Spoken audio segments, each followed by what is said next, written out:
Shalom mga pamana, kapayapaan po sa ating lahat. Kamusta kayo? Ngayong araw ay may kwento tayo mula sa Biblia tungkol sa isang bata na naging matapang at may tiwala sa Diyos. At ang pamagat po ng ating kwento ay Tinalo ni David si Goliath. Mababasa natin ito sa unang Samuel, Kapitulo 17, versikulo 41 hanggang 53. Ready na ba kayo? Kaya tara na po, simulan na natin!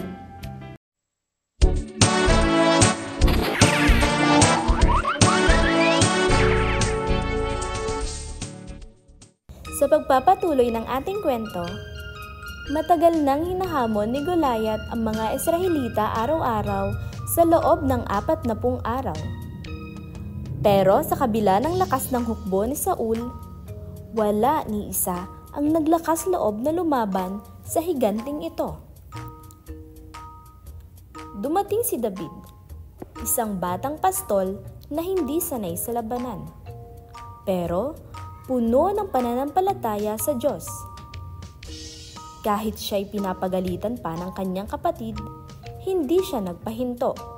Sa halip, sinabi niya kay Haring Saul na siya ang lalaban kay Goliath. Hindi dahil sa galing niya, kundi dahil alam niyang sasamahan siya ng Panginoon, ang Diyos na buhay. At kahit inalok siya ng helmet at sandata ng hari, pinili ni David ang kanyang tirador, tungkod at 5 makikinis na bato. Mga bata, kaya ba talagang talunin ng isang batang pastol ang isang higante? Ano kaya ang mangyayari sa laban na ito ni David at Goliath? Tara na at ating ipagpatuloy ang kwento. Lumapit si Goliath kay David. At nang makita niyang bata lang ito at mukhang pastol, hinamak niya si David. Tinawanan niya ito at pakutyang tinanong, "Anong akala mo sa akin? Aso ba ang lalabanan mo? Ay may dala kang patpat?" Sinumpa ni Goliath si David at sinabi niyang papatayin siya at ipapakain sa mga hayop at ibon. Sumagot si David ng buong tapang, "Nilalabanan mo ako gamit ang espada, sibat at pana. Pero ako'y lumalaban sa iyo sa pangalan ng Panginoong kapangyarihan."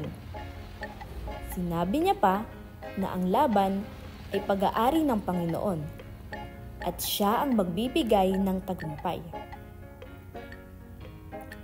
Habang papalapit si Goliath, tumakbo si David papalapit din.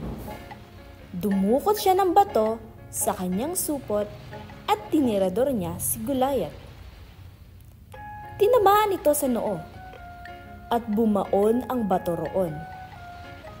Si Goliath ay pasubsob na bumagsak sa lupa. Natalo nga ni David si Goliath sa pamamagitan ng tirador at bato. Walang espada si David, ngunit dahil sa tulong ng Diyos, naipanalo niya ang laban. Kinuha ni David ang espada ni Goliath at pinugutan ito ng ulo. Nang makita ito ng mga Filisteo, tumakbo silang lahat. Hinabol sila ng mga Israelita at sila ay nagtagumpay. At dito na po nagtatapos ang ating maikling kwento. At mula sa ating kwento, ano-ano nga ba ang mga aral na dapat nating matutunan? Mga aral na dapat nating matutunan. Una, magtiwala sa Diyos kahit natatakot ka. Tulad ni David, kahit siya ay bata at maliit, hindi siya natakot kay Goliath. Sa halip, nanalig siya, natutulungan siya ng Diyos. Kaya kahit tayo ay may kinakatakutan, alam nating hindi tayo nag-iisa at kasama natin ang Panginoong Diyos. Pangalawa, kahit bata pa, kayang gamitin ng Diyos para sa kabutihan.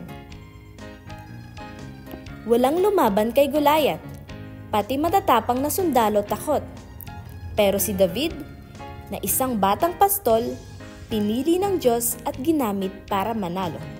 Kaya ibig sabihin po nito, kahit ikaw ay bata pa, pwede kang gamitin ng Diyos para tumulong, maging mabait at ipaglaban ang mabuti.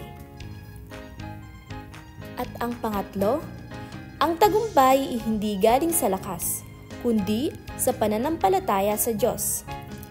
Tulad sa kwento, hindi espada, hindi baluti, hindi kalakasan ang ginamit ni David. Ang kanyang sandata ay pananampalataya sa Diyos at yun ang dahilan kung bakit siya nanalo. Tandaan, ang Diyos ang ating lakas. Sa Kanya tayo dapat umasa, hindi sa sarili nating magagawa o galing lang.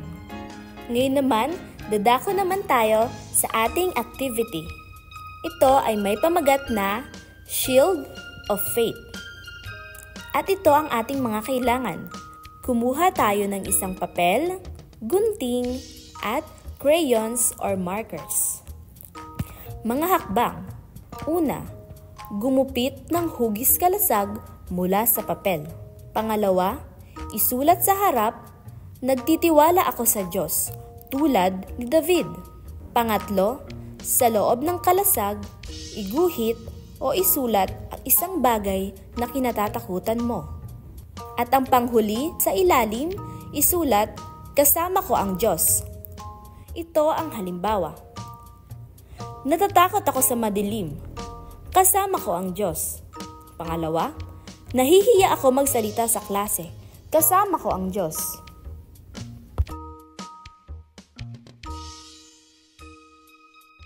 Tapos na po ba kayo mga pamana? Wow! Ang gagaling at ang huhusay at ang gaganda ng inyong mga gawa mga bata. Kaya, huwag nating kakalimutan na kahit maliit ka o bata pa, kayang-kaya kang gamitin ng Diyos para sa kabutihan. Kaya kung nagtitiwala ka sa Kanya, kaya mong harapin ang kahit anong laban. Kaya narito naman po mga pamana ang ating memory verse sa araw na ito na mababasa natin sa Psalm 28:7. The Lord is my strength and my shield. Hanggang dito na lang po mga pamana. Maraming salamat sa inyong panonood mga bata. Kaya hanggang sa susunod nating mga pagkikita, paalam at miss pa!